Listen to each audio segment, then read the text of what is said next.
Hello and welcome to the spiritual sanctum of light. This is one of our teachings outside of the inner sanctum.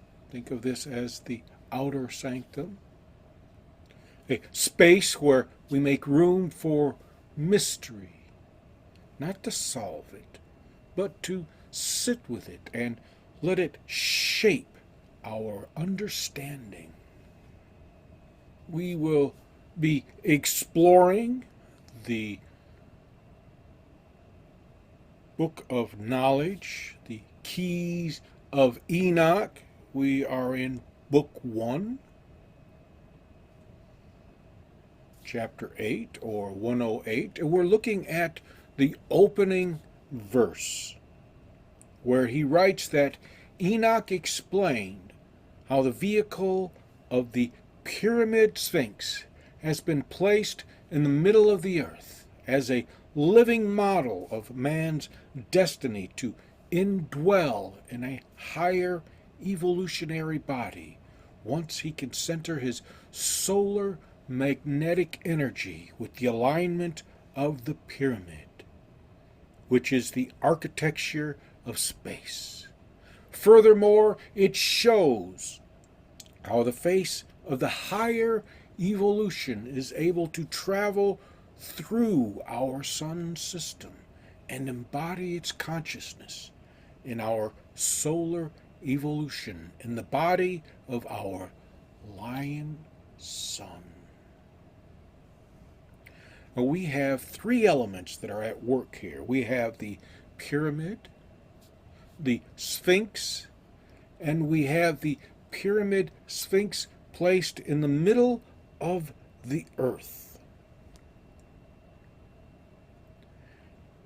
And this last part, think of it as the age-old teaching of the dot or the point within a circle.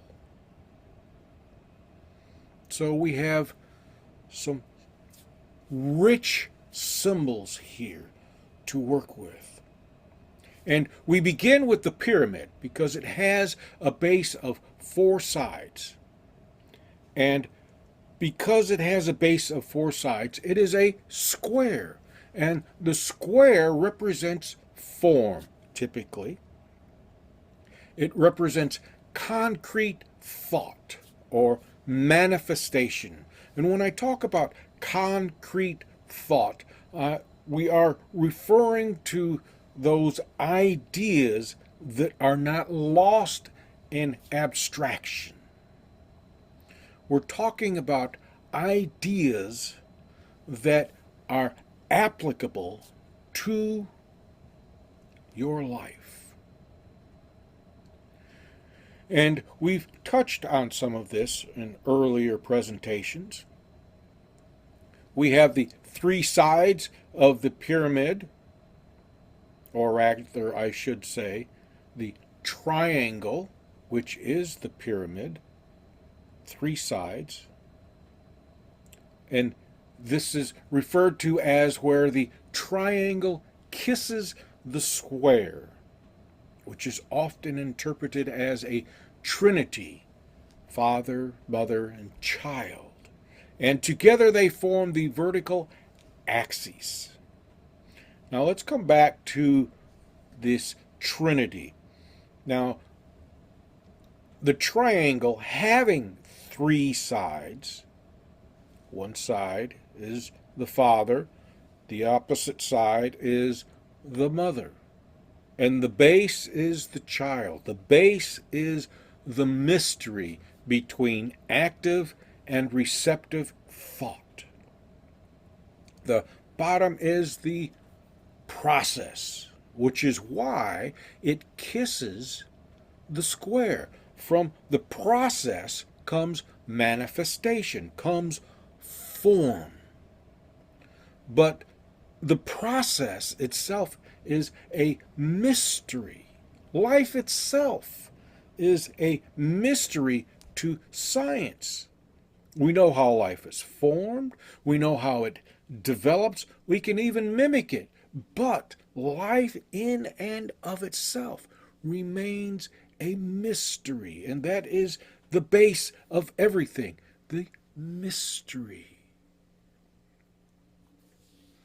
So together they form the vertical axis, which is the transmission of form into esoteric thought, meaning that what we observe in nature, we reflect upon, we contemplate, and then we integrate it, because beneath this demonstration of nature is something that is sublime, something that is abstract. For instance, the idea that nature, all of nature operates in cycles. And because all of nature operates in cycles, the life you experience will also be in cycles, which gives way to a plethora of cliches. What you reap is what you sow, what goes around, come around, etc. And this is represented by the base. So we have at the apex of the triangle is the esoteric thought. But at the base of the triangle, where it kisses the square, is where we have form rising toward the apex, or towards the abstract, the esoteric. This is actually the form, your body, rising, your thoughts, your body, rising through your thoughts, the way you live, rising to, well, we can't say to heaven, because heaven is within. That much has been clarified. The Hebrew definition for heaven is the throne of God, the dwelling of God, which is the temple. And Christ has interpreted that as being within us. So,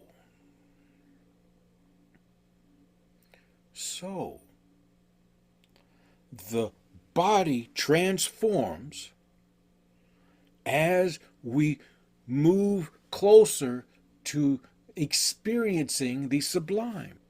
We have brief moments of these experiences through what are referred to as mystical experiences or religious experiences.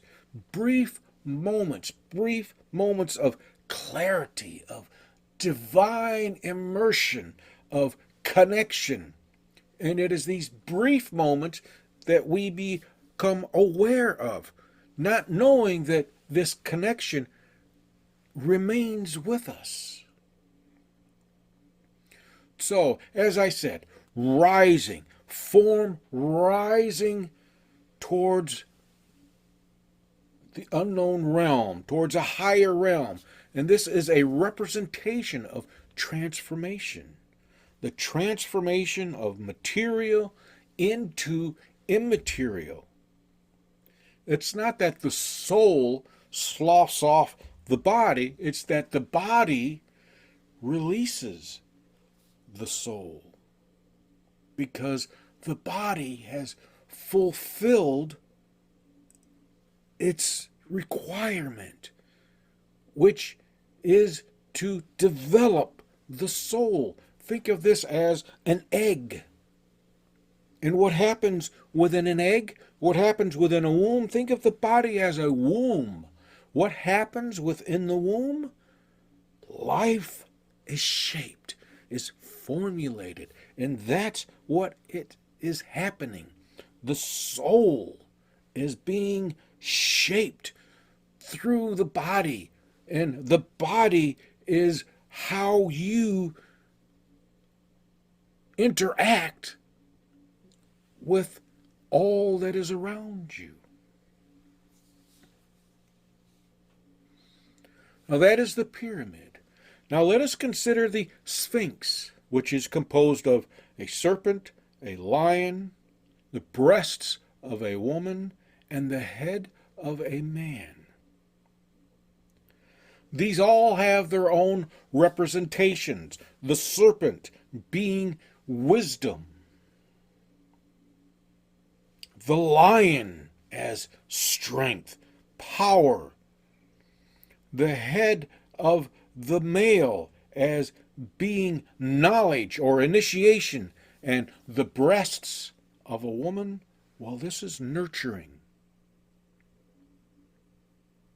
This is reception. And these are all tied together. These must be brought together in order to expand your consciousness, in order for the soul to fulfill its obligation, its development, its growth. The soul, it's not that the soul reunites with the divine, it's that the soul recognizes itself as being of the divine. And together, the Sphinx, the pyramid, or the Pyramid Sphinx as it is proposed or written, together they represent transformation, transcendence, moving from form to intangibility, moving from intangibility to form, because everything works both ways. There must be a circuit, a connection. What rises must descend, and what descends must rise. We see this in nature. Within nature, there is growth and there is decay, and they occur simultaneously. Therefore, as the body rises into intangibility, the soul descends into tangibility. It is part of the cycle.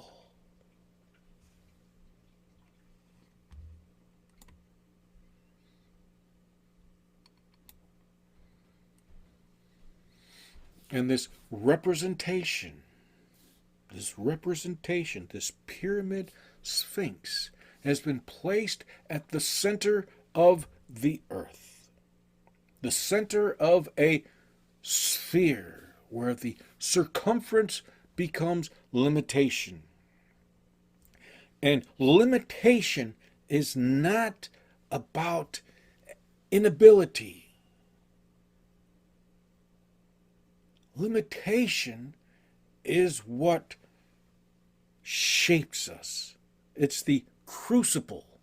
It takes the disparity of our thoughts, of who we are, our fragmentation. It takes our fragmented selves and it brings them together, compresses them like a diamond.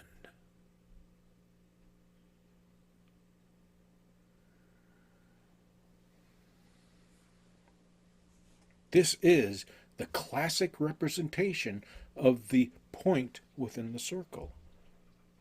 A single dimension which expands. And as it emanates outward, it reaches a boundary where it is reflected back. The soul within the body, the soul radiates outward until it reaches a boundary, a limitation, the flesh, and then the flesh reflects it back, perfects it, purifies it, makes it whole, makes it whole.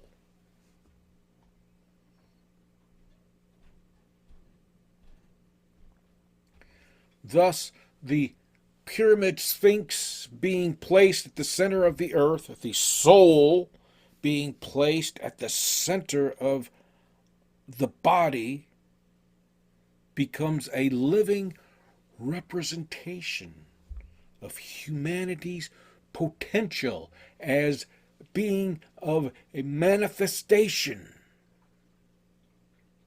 as being formed. And in turn, it becomes channels of the unmanifested. By channels of the unmanifested, we have to remember. Now, form, what you see here, is manifestation, clarity. You see it. What is unmanifested is the mystery. The mystery that rests within consciousness, the mystery that rests within the divine, the mystery that rests within nature.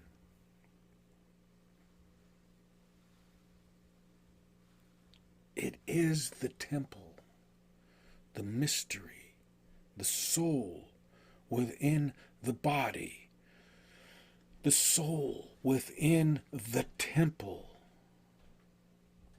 And it is for you to discover the entrance into the temple.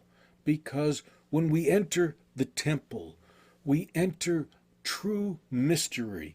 We enter what is sometimes referred to as the bridal chamber or the Holy of Holies, the mystery of mysteries. It is within the temple, within this form, within mind, reflection, contemplation, integration. It is here that we discover the path, or I should say a path, because every path may be similar, but it's different. My path is my path only. We may walk along, or rather I should say our paths may parallel each other for a time, but they are still my path and your path. And this path that each of us walks exists within reflection and contemplation. Through reflection, we make the discovery. Through contemplation, we discover how to integrate it. And integration is when we act upon it. We discover the solar and magnetic energies. The solar energy being the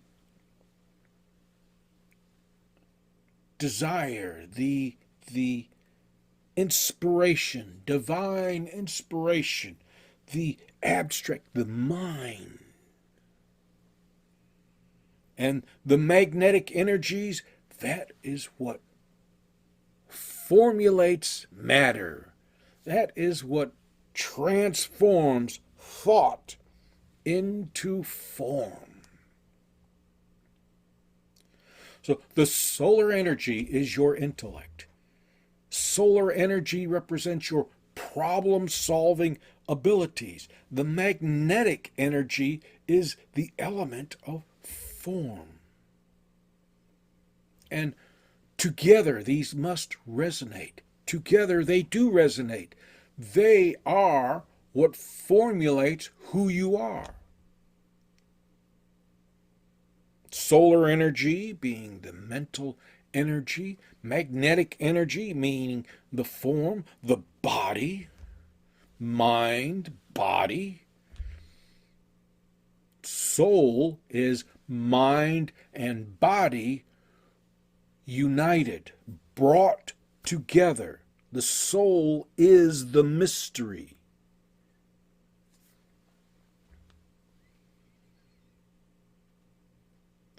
And the soul must resonate with these. That is what makes you whole, through your capacity to harmonize these energies through your imagination. You are able to create.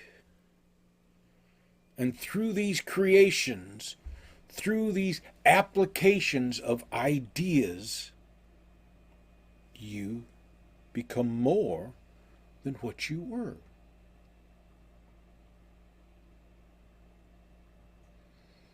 And you evolve through this. This is evolution. This is the evolution of the soul. This is your discovering the indwelling of the divine and how it radiates outward. Because when you see the face of the divine, you are immersed in divine consciousness. And if you're wondering what this looks like, it's light. It is light. Enoch described it as light. Moses described it as light. Hermes described it as light. Emanuel Swedenborg described it as light. Many of the prophets of the Old Testament described it as light.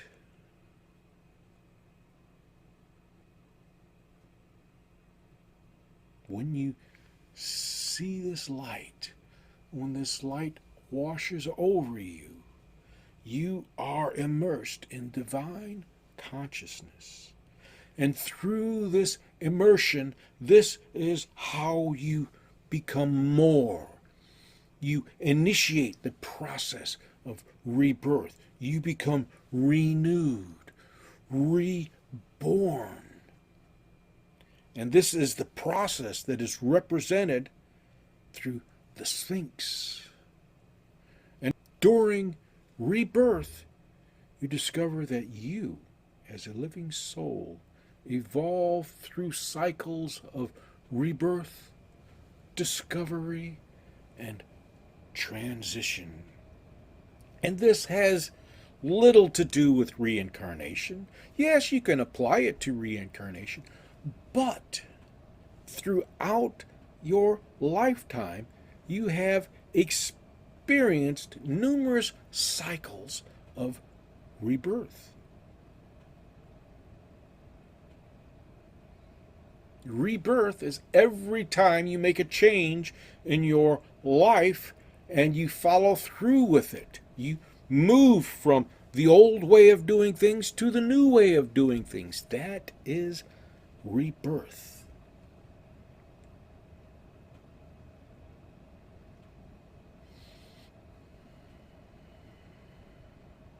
This is the solar evolution that is written of in the book of knowledge. And you are the lion son, strength, guided by wisdom. And this allows the divine to travel through you.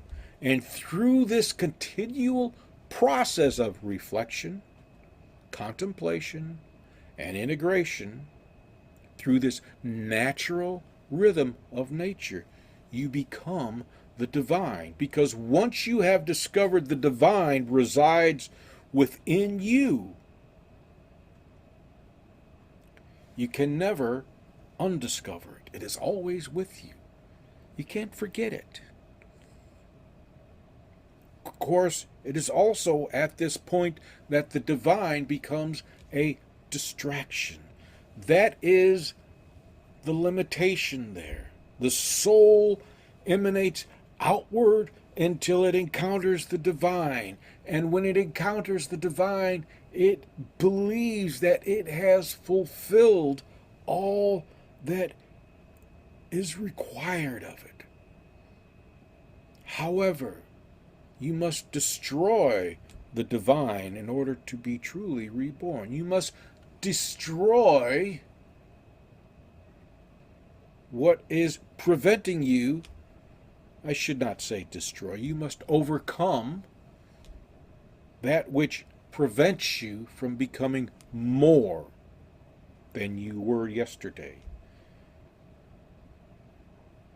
What prevents you from being part of the whole? And the whole is humanity. If God is a living God, God must be humanity.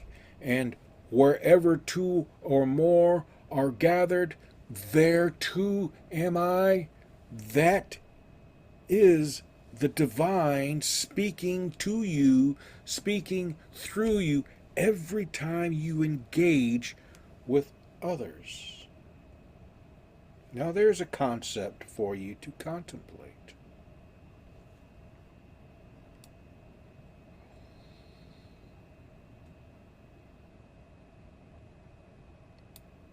And as it is written, it shows how the face of the higher evolution is able to travel through our sun system, is able to travel through you and embody your consciousness in evolution. In the body of your lion son, you evolve within this form. I hope you enjoyed this. If you did, like the video, subscribe, take a moment and visit us. Visit our Sanctum of Light, our spiritual Sanctum of Light, where we share thoughts, experiences, question, discover something more than what we knew before. And you can enter our sanctum remotely, or you can stop in. We have links that provide the gateway at First Spiritual Church of Prayer.com. And we gather Sunday mornings, Michigan time, at 10 a.m.